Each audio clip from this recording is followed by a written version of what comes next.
تو جو قرآن کا جو اصل تحفہ ہے نا، قد جاءتکم موعظۃ من ربکم وشفاء لما فی الصدور، کہ تمہارے لیے ایک بہت زبردست نصیحت تمہارے رب کی طرف سے آئی ہے، اور وہ ایسی چیزیں جو تمہارے دلوں میں جو تکلیفیں ہو رہی ہیں نا اس کی شفا ہے۔ تو اللہ نے اس کے ذریعے ہمیں سکھایا ہے کہ جب آپ حق کی بات کرو گے نا تو آپ کو کس کس چیز کا سامنا کرنا پڑے گا، کیسے کیسے آپ کے جذبات کے ساتھ کھیلا جایا جا سکتا ہے، اور کیسے آپ نے اس کا سامنا کرنا ہے۔ رب المشرقی والمغربی وما بینہما ان کنتم موقنین، میرا رب مشرق کا بھی رب ہے، مغرب کا بھی رب ہے، ان کنتم تعقلون، اگر تم میری بات سمجھ رہے ہو سارے۔ اب موسیٰ علیہ السلام نے خطرناک بات کر دی، وہ یہ کی کہ دیکھو مشرق کا رب اور مغرب کا رب، یعنی سورج کے نکلنے کا اور سورج کے غروب ہونے کا رب میرا رب ہے، اگر باقی تم سب لوگ میری بات سمجھنے کی کوشش کر رہے ہو۔ یہ اس کو کہتے ہیں اشارے میں بات کرنا، عقل مند کے لیے اشارہ کافی ہوتا ہے، دیکھو میں جس رب کی بات کر رہا ہوں وہ حکمرانی کا مستحق ہے، یہ انسان نہیں، دیکھو یہ کیسی باتیں کر رہا ہے، اس نے ایک عقلی بات ابھی تک نہیں کی، یہ جس بات سے پورے ملک کو چلائے گا۔ یعنی اب وہ چاہ رہے ہیں کہ اس روم کے اندر، اس کمرے کے اندر یہ کو ہو جائے۔ جس حکومت کی تصویریں ابھی امریکہ کے ڈالر بل پر ہوتی ہیں، جس کے ستون جا کر رومن ایمپائر نے ترکی میں جا کے لگائے، جگہ جگہ جا کے لگائے، کیونکہ وہ اس سے اتنے امپریس ہیں، جس کی کنسٹرکشن کی بنیاد پہ حکومتی بلڈوں کا ڈیزائن ہوتا ہے، عمارتوں کا ڈیزائن ہوتا ہے، اس کی حکومت ہل رہی ہے، نہ کوئی فوج، نہ کوئی پیسے لگے، نہ کوئی میڈیا لگا، نہ کوئی کیمپین ہوئی، بس حق بات کرنے سے، حق پہ لگے رہو، پیچھے مت ہٹو۔ اب تو اگر وہ بات اگر تھوڑی سی بھی سن لی تو حکومت ختم ہے فرعون کی۔ تو اب اس نے اپنا آخری ہیلا استعمال کیا۔ وہ آخری ہیلا کیا ہے؟ لَإِنِ اتَّخَذْتَ إِلَٰهًا غَيْرِي لَأَجْعَلَنَّكَ مِنَ الْمَسْجُونِينَ، خبردار اگر تم نے، موسیٰ کو کہا، تم میرے علاوہ کسی اور الہ کو پکڑا، کسی اور الہ پہ کے ساتھ لگے رہے، تو میں اس بات کو کر کے رہوں گا کہ تم جیل میں جاؤ، جیل والوں میں جانے کے ساتھ، جو باقی جیل میں جاتے ہیں ان کے ساتھ تم بھی جیل میں پھینکے جاؤ۔ دھمکی پہ آ گئے۔ یہ بات یاد رکھنا کہ جو حق کی بات کرتا ہے نا اس کو دھمکی کی ضرورت نہیں ہوتی، اس کو جذبات کی ضرورت نہیں ہوتی، ٹھیک ہے نا؟ جس نے دھمکی دے کر بات منوانی ہے نا، اس نے پہلے ہی اس کی شکست ہو چکی ہے۔ اصل میں آخری جو ہیلا ہوتا ہے نا انسان کا شکست سے پہلے، وہ ہوتا ہے کہ میں فورس استعمال کر دوں۔ لیکن آرگیومنٹ میں، ڈیبیٹ میں، حق اور باطل کی جو آپس میں جو ایک مقابلہ ہوتا ہے، اس میں صرف دلائل پر بات ہوتی ہے، عقلی بات ہوتی ہے۔ پہلے جذبات استعمال کیے جاتے ہیں، وہ بھی ایک طرح کی شکست ہے، لیکن وہ سارے جذبات بھی اگر ناکام کریں تو آخر میں انسان کس چیز پر آ جاتا ہے؟ دھمکی پر آ جاتا ہے۔ اگر یہ بات دوبارہ کی نا تو بس کہیں اور جا کے رات گزارو۔ اگر یہ بات دوبارہ کی، تمہاری فیسیں کون بھرے گا یہ سوچ لینا۔ اگر یہ بات دوبارہ کی، گاڑی کی چابی ادھر دو، فون دو اپنا، یہ کرو وہ کرو، پھر سے کوئی یہ بات، پھر سے کر یہ بات پھر سے۔ یہ جو کرتے ہیں نا، یہ کیا ہے؟ یہ اس بات کی دلالت ہے، اس بات کی پورا 100%، 1000% ثبوت ہے کہ جو یہ بات کر رہا ہے وہ غلط ہے، کیونکہ جو حق پر ہوتا ہے اس کو اس چیز کی ضرورت نہیں ہوتی۔ حق اتنا قوی ہوتا ہے کہ اس کو اور کسی چیز کا سہارا نہیں چاہیے ہوتا، ٹھیک ہے نا؟ تو یہاں جب اس نے یہ بات کی تو صرف موسیٰ علیہ السلام پر بھی یہ بات واضح نہیں ہو گئی، تمام اس کے کورٹ روم پہ یہ بات واضح ہو گئی کہ اب فرعون ہار چکا ہے۔ اور اب موسیٰ علیہ السلام کو بھی پتہ چلا اگر انہوں نے دوبارہ بات کرنے کی کوشش کی تو کیا ہوگا؟ جیل میں پھینکے جائیں گے۔ شروع میں میں نے کہا تھا فرعون کو محبت ہی اب محبت بھی کم ہونے لگی ہے۔ کیوں؟ کیونکہ جتنی بھی کسی کو محبت ہونا، جب ان کا کنٹرول ختم ہو رہا ہونا تو وہ جو ظاہری محبت تھی وہ بھی ختم ہونی شروع ہو جاتی ہے، کیونکہ انسان کو یا آخر میں یا کسی سے محبت ہے یا اپنے اقتدار سے محبت ہے۔ تو اس کو جتنی محبت اس کو اپنے اقتدار سے تھی اتنی موسیٰ سے نہیں تھی، یہاں تک کہ بہت بعد میں جا کے اس نے یہ بھی کہا قرآن میں، ذرونی اقتل موسیٰ ولیدعو ربہ، چھوڑو مجھے، میں خود ہی موسیٰ کو قتل کروں گا، پکار لے وہ اپنے رب کو۔ وہ بعد میں جا کے بات ہوئی، لیکن خیر اس بات کو اب مکمل کرتے ہیں۔ موسیٰ علیہ السلام نے آگے سے کہہ دیا اچھا ٹھیک ہے میں کچھ اور نہیں کہتا، بات تو ختم۔ لیکن جانے سے پہلے اولو جئتک بشیء مبین، میں اگر کوئی چیز آپ کو دکھا دوں جس سے بات واضح ہو جائے، میں کچھ کہوں گا نہیں، دکھا دیتا ہوں، کچھ لے آتا ہوں سامنے۔ تو فرعون بھی کہتا ہوگا سوٹ کیس تو ساتھ آیا نہیں کوئی، ایک بھائی ہے ساتھ، ایک سوٹی ہے ساتھ، کیا لے کے آئے گا؟ تو اس نے بھی بڑے گھمنڈ میں آ کے کہہ دیا فأتی بہ ان کنت من الصادقین، لے آؤ، بڑے سچ بولنے والے ہو گئے تو لے آؤ، دیکھ لیں کیا لاؤ گے۔ پھر موسیٰ علیہ السلام نے کیا کیا؟ میں وہ سانپ والی بات سے پہلے میں ایک تھوڑا سا آپ کو سائٹ پہ قصہ سنا دوں۔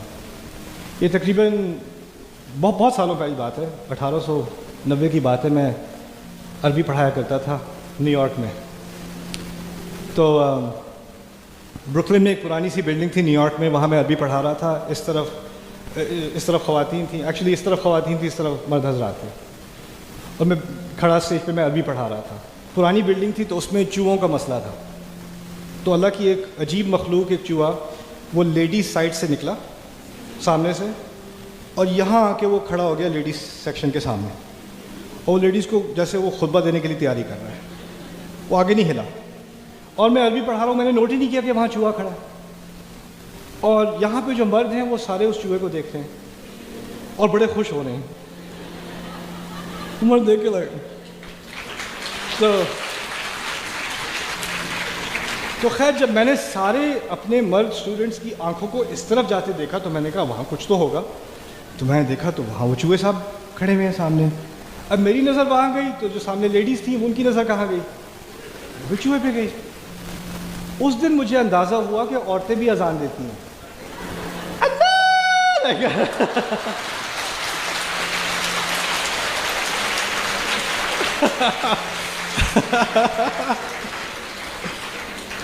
کوئی کرسی پہ چڑھی ہوئی ہے، دادی اماں کرسی پہ چڑھی ہوئی ہے، کوئی اللہ لا الہ الا اللہ، وہ جو ہے نا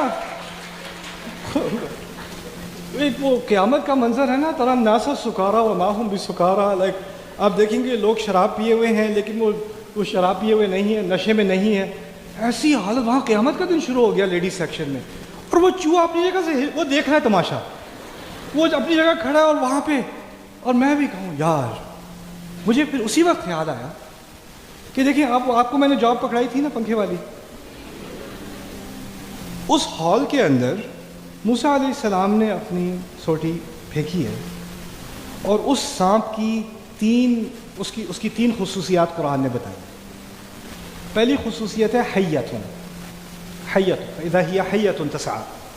حیّہ کہتے ہیں کوبرا کو، جس کے سامنے سے دانت نکلے ہوتے ہیں، اس کے ڈسنے سے موت آ جاتی ہے، تو یعنی اس کے دانت ہیں، اس کا منہ کھلا ہوا ہے۔ حیّہ اصل میں حیات سے نکلا ہے۔ حیات کس کو کہتے ہیں؟ زندگی کو۔ حیّہ یعنی وہ زندگی لینے والا، جب اس کا منہ کھل جاتا ہے نا تو زندگی ختم ہونے والی ہے نا، تو اس کو حیّہ کہا جاتا ہے تعبیر میں۔ دوسری اس کی مثال دی ہے قرآن نے ثعبان۔ ثعبان کہتے ہیں ایسے بڑے اژدہا کو جو چھوٹے جانوروں کو نگل سکتا ہے۔ تو ایک طرف جو کوبرا ہوتا ہے وہ دبلا ہوتا ہے، اور ثعبان جو ہے وہ موٹا ہوتا ہے۔ قرآن نے یہ جو سانپ بنایا ہے نا، یہ اور ہی اسپیشیز ہے، یہ دونوں کی ایک کمبینیشن ہے، اور اتنی خطرناک ہے کہ اس کے بارے میں تیسری جو خصوصیت قرآن نے بتائی ہے وہ جان ہے، یعنی جن معلوم ہوتا ہے۔ یہ تو دنیا کی مخلوق معلوم ہی نہیں ہوتا۔ تو یہ کوئی چوہا نہیں تھا جو کمرے میں آ گیا، یہ ایک بہت بڑا سانپ اژدہا جو انسان کو بھی نگل لے، اور اس کے دانت نکلے ہوئے ہیں سامنے سے، اور پھر وہ تسعیٰ، وہ گھومتا پھر رہا ہے۔ آپ اندازہ کرو اگر آپ کی وہاں جاب تھی تو آپ کیا کرو گے اس وقت؟ I quit. فرعون بھی اپنے تخت پہ چڑھ گیا ہوگا، سارے پورے کمرے میں۔ پہلے موسیٰ علیہ السلام کے الفاظ کی وجہ سے انہوں نے کمرے پر اپنا غلبہ کر لیا تھا، اور اب ایک چیز اس ڈیمونسٹریشن کے ذریعے اب ساری آنکھوں پر بھی غلبہ ہے۔ پہلے کانوں پر غلبہ تھا، اب آنکھوں پر بھی غلبہ ہے، اب دلوں پر بھی غلبہ ہے، خوف بھی آ گیا۔ پہلے امپریس ہوئے تھے، اب ڈر بھی گئے سارے۔ اور پھر سوال پیدا ہوتا ہے، ذہن میں آیا ہوگا کبھی، اللہ تعالیٰ نے اتنا بڑا سانپ موسیٰ علیہ السلام کو دیا، یہ ساری ڈیبیٹ کی ضرورت ہی نہیں تھی۔ شروع میں آتے ساتھ ہی کچھ کہے بغیر مسئلہ ہی حل، رائٹ؟ اس نے آگے جا کے ایک دفعہ مارا تھا، فرعون ختم، باقی سارے مان جاتے، اذا جاء نصر اللہ والفتح۔ لیکن ایسا اللہ تعالیٰ نے نہیں کیا۔ کیوں نہیں کیا؟ کیونکہ اللہ تعالیٰ نے انسانیت کو ہدایت دینی ہے۔ آپ کو سانپ نہیں پکڑایا جائے گا تاکہ آپ اپنے چچا کا سامنا کر سکیں، آپ نے الفاظ استعمال کرنے ہوں گے، یہی بات ہے نا۔ تو اصل معجزہ جو موسیٰ کو دیا گیا تھا وہ الفاظ کا. اب آخری بات تھی, میں نے کہا تھا لمبی بات ہو جائے گی, آپ لوگ ٹھیک ہو نہ بھی ہوتے تو میں نے بولنا تھا. خیر دیکھیں, اب یہ جو سارا معاملہ ہوا ہے, تو جو بات جو جرنیل بیٹھے ہوئے ہیں, جو سیکیورٹی گارڈ بیٹھے ہوئے ہیں, جو پنکھے والے سارے جو کمرے میں ہیں, وہ اب کس سے 100% امپریس ہو چکے ہیں, موسیٰ علیہ السلام سے. اب جب وہ اتنے امپریس ہو چکے ہیں تو اب فرعون تو ختم بالکل, تو اس نے اپنی آخری تدبیر استعمال کی ہے, وہ سب سے خطرناک تدبیر ہے. وہ تدبیر اگر استعمال نہ کرتا نا تو اس نے اس دن نہیں بچنا تھا. آخری چیز رہ گئی تھی اس کے پاس. اب دھمکی سے کام نہیں چلے گا, اب ان کو پاگل کہنے سے کام نہیں چلے گا, ان کو شرمندہ کرنے سے کام نہیں. وہ ساری تدبیر استعمال کر چکا, ساری ضائع ہو چکی.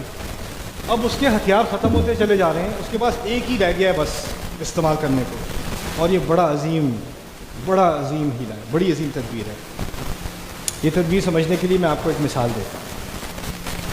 آپ لوگ میرے بھائیوں برا نہیں ماننا, میں آپ کی حمایت میں بھی بعد میں مثال دوں گا. یہاں نہیں ہوتا, ملتان میں ہوتا ہے.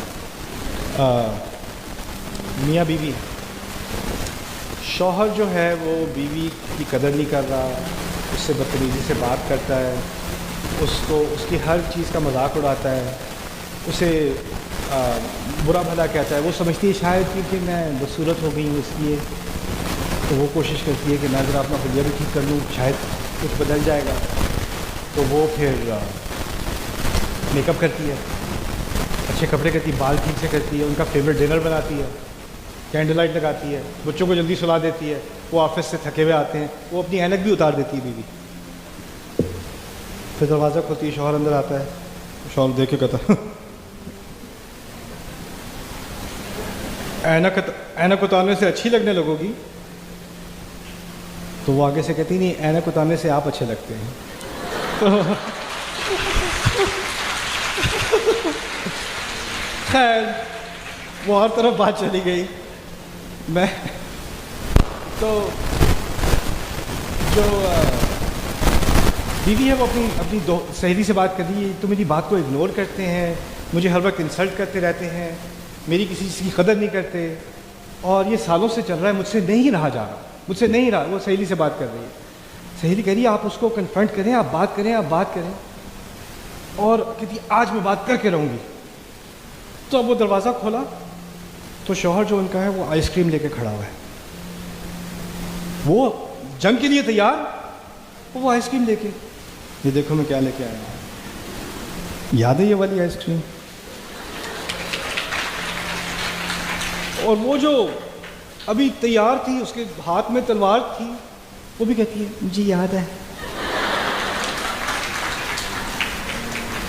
اور پھر بیٹھ کے, وہ پہلی دفعہ پارک میں بیٹھ کے کھائی تھی نا, چلو وہاں چل کے کھاتے ہیں, چلیں. اور پھر بعد میں سہیلی سے بات, سہیلی کہتی ہے کیا ہوا, کنفرنٹ کیا؟ نہیں اصل میں ان پہ نا کام پہ بہت پریشر ہوتا ہے, تو اس لیے وہ کبھی وہ غصہ کر جاتے ہیں, لیکن وہ بہت پیار کرتے ہیں. اصل میں ایسی کوئی بات نہیں ہے, پتہ ہے وہ آئس کریم بھی لے کے آئے تھے آج, پتہ ہے اب وہ والی. اب وہ بیوی کے دماغ میں آتا ہے کہ یہ تو بدل گئے ہیں, یہ تو پرانے والے ہو گئے ہیں جیسے ہوتے تھے وہ. تو وہ بڑی خوشی ہوتی ہے رات کو. صبح اٹھتی ہے, شوہر کہتا ہے میں آج دیر سے واپس آؤں گا, کال مت کرنا. تو وہ حیران پریشان یہ ہوا بدل گئی تھی, واپس کیوں آ گئے. اس میں ہوتا یہ ہے کہ جو آپ کے ساتھ زیادتی کر رہا ہوتا ہے نا, اس کو بھی پتا ہوتا ہے کہ آپ کے صبر کا ایک میٹر ہے. زیادتی کر رہا ہے, آپ کا ٹیمپریچر بڑھ رہا ہے, زیادتی کر رہا ہے, آپ کا ٹیمپریچر بڑھ رہا ہے, پھٹنے والا ہے. اس کو پتا ہوتا ہے یہ پھٹ گیا نا تو مسئلہ ہو جائے گا, اب آئس کریم کا ٹائم آ چکا ہے. اب آئس کریم لا کے کیا کرتا ہے, وہ ٹیمپریچر نیچے آ جاتا ہے, اب اس کی دوبارہ مائلیج بڑھ گئی, اب دوبارہ کرنی جو اصل تھی اس پہ واپس آ جاتا ہے, دوبارہ ابیوز کر سکتا ہے, دوبارہ بدتمیزی کر سکتا ہے, دوبارہ اگنور کر سکتا ہے. پھر ایک موقع آئے گا, اس کا پھٹنے والی بات ہو جائے گی, کیا ہوگا, دوبارہ ایک اور آئس کریم آ جائے گی, پھر نیچے چلا جائے گا. یہ بات سمجھ میں آ رہی ہے؟ یہ آفیسز میں ہوتا ہے, یہ گھروں میں ہوتا ہے, یہ شوہر کرتے ہیں, بیوی کرتی ہیں, مائیں کرتی ہیں, باپ کرتے ہیں, بچے کرتے ہیں, بہن کرتے ہیں, بھائی کرتے ہیں, یہ رشتوں میں ہوتا ہے. فرعون کو سمجھ آ گیا اگر میں نے ابھی آئس کریم نہیں دی تو یہ ان سب کا میٹر پھٹ جائے گا. کیونکہ پہلے بھی وہ کس قسم کا باس تھا, وہ ایسا باس تھا جو اپنے کام کرنے والوں کو انکریج کرتا، ان کے ساتھ حسن اچھے طریقے سے بات کرتا، اچھے اسلوب سے بات کرتا، پیار سے محبت سے بات کرتا. وہ فرعون ہے یار، اس نے کیسے بات کرنی ہے؟ وہ کہتا الیس لی ملک مصر وہذہ الانہار تجری من تحتی، یہ پورا مصر کا ملک میرا نہیں ہے؟ یہ سارے دریا میرے پیروں کے تلے نہیں چلتے؟ میں اور میں. اس نے کبھی کسی کو اکنالج کرنا نہیں. اب جب موسیٰ علیہ السلام اپنی بات بھی کر رہے ہیں تو ویسے بھی ان کو پوری قوم کو یہ تو نہیں تھا کہ فرعون سے محبت ہے، اصل میں فرعون سے ڈر تھا. تو جب یہ موقع مل رہا ہے بغاوت کا تو وہ تو کریں گے. تو اب اگر آئس کریم پیش نہیں کی تو معاملہ ختم. تو آپ نے اپنے جرنیلوں کو، پنکھے والے کو ہٹا کے جرنیلوں کو قال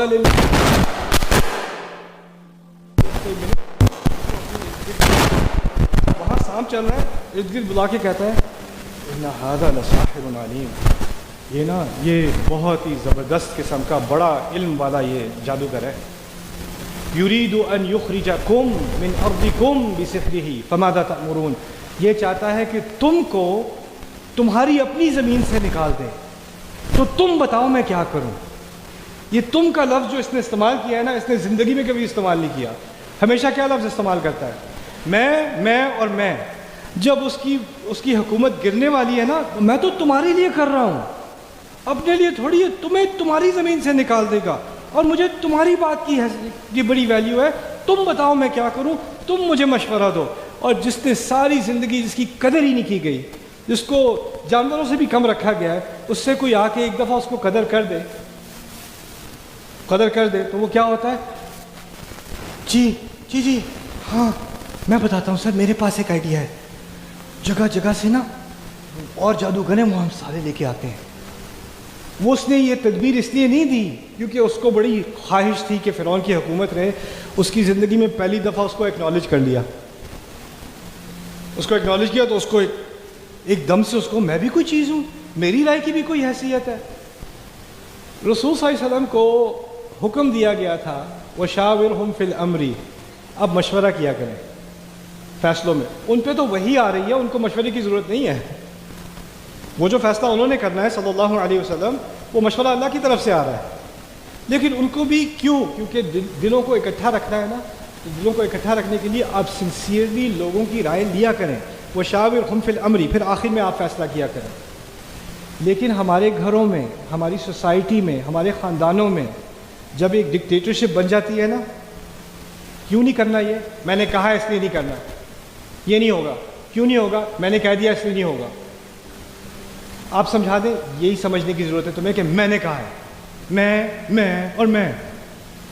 اور جب بغاوت کے آثار نظر آنے شروع ہو جائیں، بیٹا میں تم سے بہت محبت کرتا ہوں، میں تمہاری خیریت کے لیے کہہ رہا ہوں، تمہیں سمجھانا چاہ رہا ہوں، تم تو بہت میرے عزیز ہو، تمہیں پتہ ہے نا میں نے زیادہ زندگی گزاری ہے، مجھے پتہ ہوتا ہے، میں تمہاری خیر کے لیے ہی کہہ رہا ہوں. اچھا وہ اس پہ آئس کریم کا اثر ہو گیا، وہ ٹھنڈا ہو گیا. پھر بعد میں اس نے حق کی بات کی، پھر میں پھر وہ آگے تک پہنچی تو دوبارہ بیٹا ادھر آؤ، تم تو میرے بیٹے ہو، you know I love you right, you know I love you. تو یہ جو آخری تدبیر ہے نا، یہ بڑا کام کرتی ہے. اور اس سے لوگ غلامی میں کئی سال گزار دیتے ہیں، گھروں کے اندر، حکومتوں کے اندر، بزنسز کے اندر، سوسائٹی کے اندر لوگ غلامی میں گزار دیتے ہیں. کیونکہ جب ٹائم آتا ہے کہ نہیں اب یہ نہیں ہونے دیں گے، پھر وہ آ کے کہتے ہیں پتہ ہے مجھے آپ کا کتنا خیال ہے، مجھے پتہ ہے میں آپ سے کتنی محبت کرتا ہوں، کتنی محبت کرتی ہوں.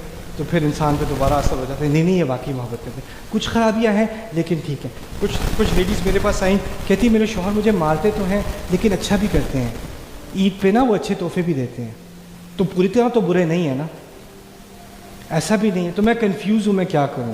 میں نے کہا آپ بھی کنفیوز ہیں، پوری فرعون کی قوم بھی کنفیوز تھی. یہ کوئی چھوٹا ہیلا نہیں ہے. یہ جو یہ تدبیر فرعون کے بارے میں ذکر کیا گیا نا، اس کا بڑا اثر ہوتا ہے. تو اللہ نے اس کے ذریعے ہمیں سکھایا ہے کہ جب آپ حق کی بات کرو گے نا تو آپ کو کس چیز کا سامنا کرنا پڑے گا، کیسے آپ کے جذبات کے ساتھ کھیلا جا سکتا ہے اور کیسے آپ نے اس کا سامنا کرنا ہے.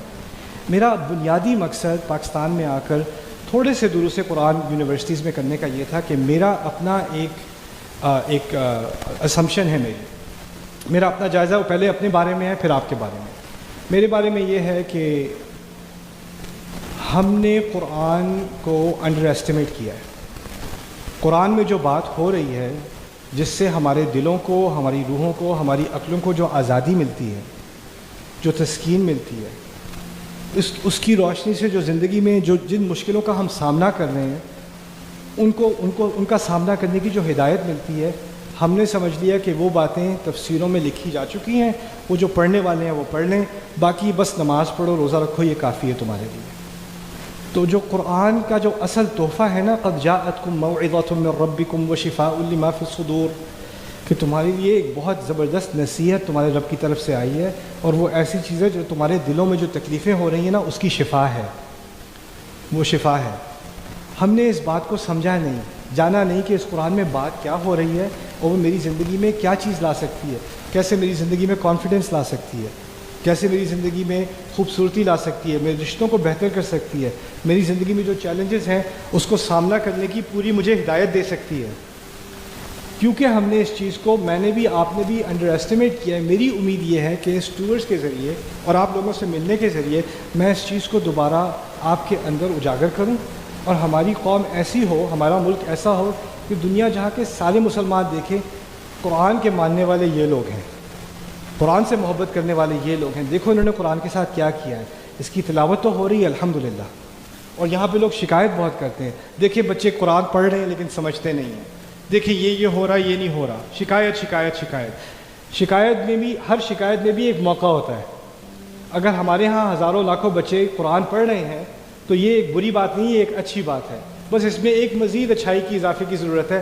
اب اگر ان کو قرآن کا سمجھنا بھی تھوڑا سا ہم اس کو فراہم کر دیں، کمپلین کرنے کے بجائے یہ سمجھتے ہیں نہیں، سمجھتے ہیں نہیں، تو اگر آپ ایک انسٹیٹیوشن کو بھی لے لیں، ایک گاؤں کو بھی لے لیں، 100 بچوں کو بھی لے لیں، اور ان کے لیے کوئی ایک پلان بنا دیں کہ 1 سال کے اندر اندر ان کو موسیٰ علیہ السلام کا قصہ سمجھ آنا شروع ہو جائے، ان کو بقرہ تھوڑی بہت سمجھ آنی شروع ہو جائے، ان کو قرآن کے جو بنیادی دروس ہیں جو ایک نوجوان کو چاہیے، وہ پورا قرآن بھی ایک سال میں سمجھنا ہے، کچھ چیزیں سمجھ میں آنی شروع ہو جائیں، تو آپ دیکھو گے کہ اس کی شخصیت میں، اس کی زندگی میں، اس کے آنے والے رشتوں میں، اس کی آنے والی جاب میں، سب میں ایسی تبدیلی آئے گی کہ اس سے تو انشاءاللہ ہمارا پورا ملک بدل جائے گا، پورا ملک بدل سکتا ہے۔ اب یہ ذمہ داری ہم سب کی اکٹھے کی ہے، ہم نے قرآن کی طرف ایک رجوع کرنا ہے اور دل سے رجوع کرنا ہے۔ میرے ایک استاد کہا کرتے ہیں قراءۃ قلب، قرآن کو عقل سے بھی پڑھا جا سکتا ہے، دل سے بھی پڑھا جا سکتا ہے۔